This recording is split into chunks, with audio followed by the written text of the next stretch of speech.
मूल कॉपी मैंने अपने अधिवक्ता अजय पाल सिंह को दिया था। इन्होंने इसमें संलग्न नहीं किया, गलती इनकी थी। आपका काम बहस करना है, उनसे उलझना नहीं है। जी ठीक जी, आपसे हम पहले बताया ना। हाँ, वो बहस सुनना, आपका काम उनसे उलझना नहीं है जी। आप अपना पक्ष रखिए। उस केस में भी यही अधिवक्ता है। 7 साल से इन्होंने, जब इनकी 7/2/2017 को इन्होंने खुद पेश नहीं हुए, और जब पेश नहीं हुए इनकी अपील खारिज हो गई 7/2/2017 को। 2017 से लेके और 2024 तक कहाँ थे?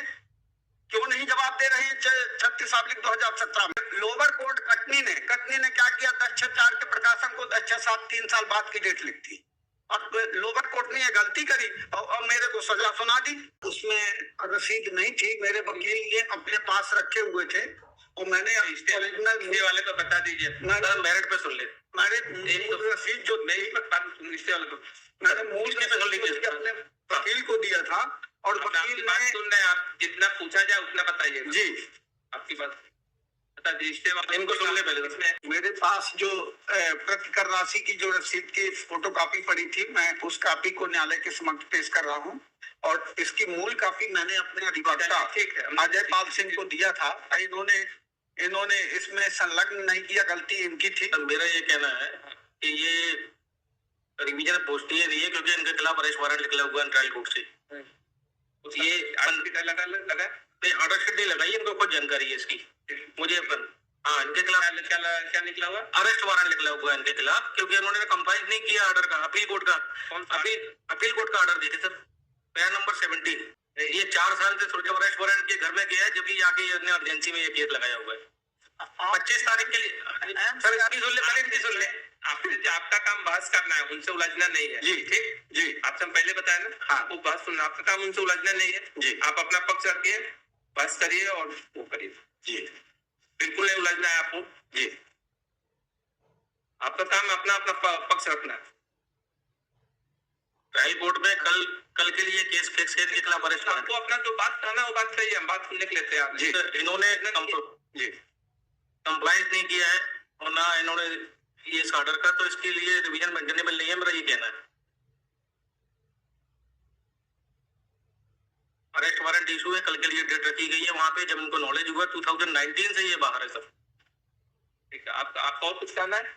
मेरा कहना यह है कि मेरा चेक 2003 में चोरी चला गया था, और मेरी सास लक्ष्मीबाई ने 266377 नंबर चेक को अकाउंट नंबर 848877 में उसने पेश किया। नंबर 266377। हाँ, 266377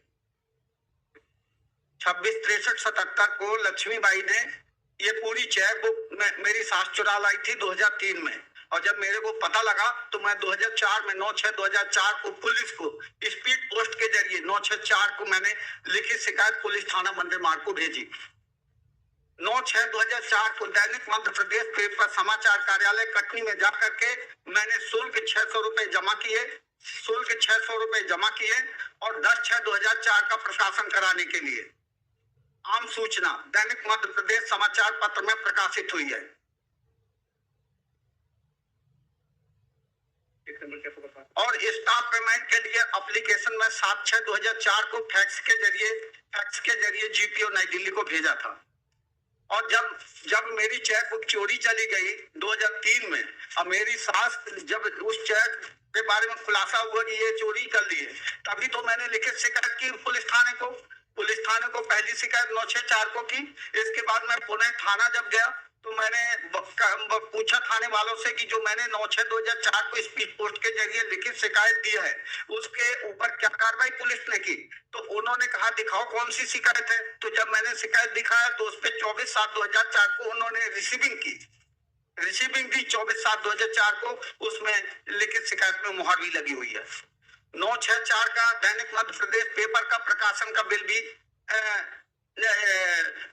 इसमें अपीली न्यायालय के समक्ष प्रस्तुत है।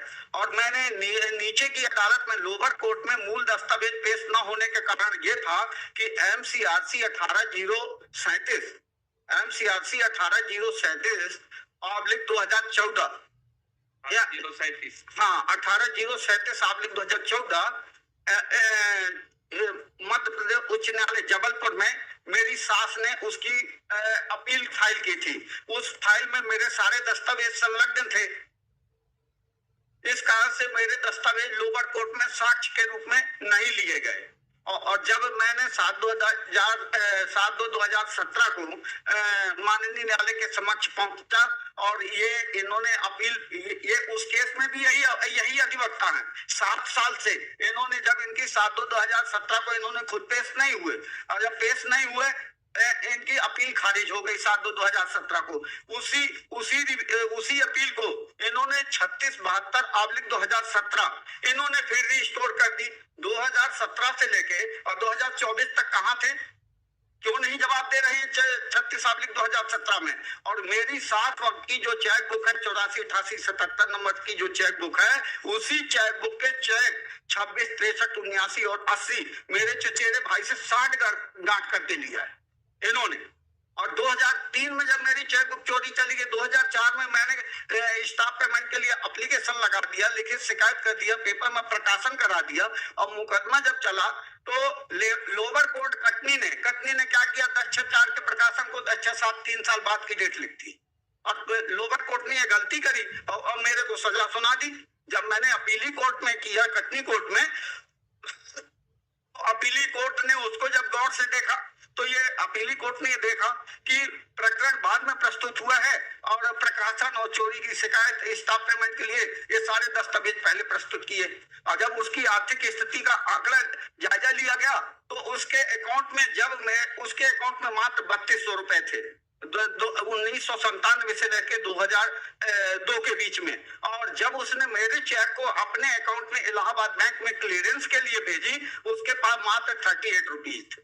गरीबी रेखा का कार्ड बना है, मजदूरी का कार्ड बना है, बैंक का लेजर हमने भी पेश करवाया। और जब वो आर्थिक स्थिति से इतनी कमजोर थी कि वो जो मेरे ऊपर 1 लाख रुपए देने का आरोप लगाई थी, और वो जब न्यायालय ने इस बात की समीक्षा की, देखा कि जब ये झूठा आरोप लगा रही है दमाद के ऊपर, 1 लाख रुपए देने की ना तो हैसियत है, अगर इसके पास हैसियत होती तो ये इसके अकाउंट कहां से पैसा लेके आ गई? इसके अकाउंट में ना तो पैसा है, ना उसके पास चल संपत्ति, ना अचल संपत्ति, कोई ऐसी चीज नहीं जो कि बेच के साबित कर सके। तो ये मेरे चचेरे भाई को, मेरे सास के बारे में पूरी जानकारी है कि इसका विवाद इससे चलता है। मेरा चचेरा भाई जाके उसके साथ में तालमेल बैठा करके और उसी चेक बुक के चेक को इसने इस्तेमाल कर लिया। इसी चेक बुक के 26, 63, 77 को उसने यूज किया, 26, 63, 27, 79 और 80 को इन्होंने यूज किया। और ये स्टाफ पे ये लीजिए अदालत। और मैंने स्टाफ पेमेंट करने के लिए जब अपनी अकाउंट खाता बंद कर दिया 3/7/2004 को, तो जब मैं 3/7/2004 को खाता बंद कर दिया तो इनको चेक कहां से दे दूंगा? ये मेरे ऊपर जबरदस्ती मेरे को परेशान करना चाहते हैं। ये सोचता है कि दिल्ली में फुटपाथ में पटरी में दुकान लगाता है, इसको हम दिल्ली से जबलपुर जब दौड़ाएंगे तो परेशान होकर कुछ पैसा दे भागेगा। और ये चीटिंग करता है, ये हमेशा मेरा चचेरा भाई। और आपकी न्यायालय के समक्ष भी मैं उपस्थित था उस दिन, जिस दिन भिखारी लाल वेन और विरुद्ध ब्रज किशोर कुर्मी का मुकदमा यहाँ चला, और उसने अंजलि पालो जज साहब ने उनकी जमानत भी खारिज कर दी थी कि सुसाइड नोट होने के कारण जमानत खारिज की जाती है। और ये हाई कोर्ट में जब जमानत की लगी इनकी ब्रज किशोर की, तो उन्होंने उससे गायब करवा दिया। मैं उस दिन यही अदालत में मौजूद था। आपका बहस हो गया अपना? हाँ, बस हो गया बस। एग्जिबिट P8 है सर, जिसके द्वारा इन्होंने चेक दिया है, और ट्रायल कोर्ट का पैरा नंबर 1914 है साहब। बस आप अपीली कोर्ट की ड्यूटी थी कि तो लोअर कोर्ट को प्रत्यावर्तित करती, जो साक्ष्य के रूप में दस्तावेज नहीं लिए गए हैं, तो अपीली कोर्ट की ड्यूटी थी कि लोअर कोर्ट को प्रत्यावर्तित करती कि साक्ष्य के रूप में मेरे उन दस्तावेजों को लिए जाते जो दस्तावेज लोअर कोर्ट में पेश नहीं हो सके। तो अपीली कोर्ट ने नहीं किया, तो अब ये उच्च न्यायालय के समक्ष वो दस्तावेज अपीली न्यायालय के फाइल में जो संलग्न है वो प्रस्तुत है। ठीक है, आप जाइए। Thank you. आदेश साहब।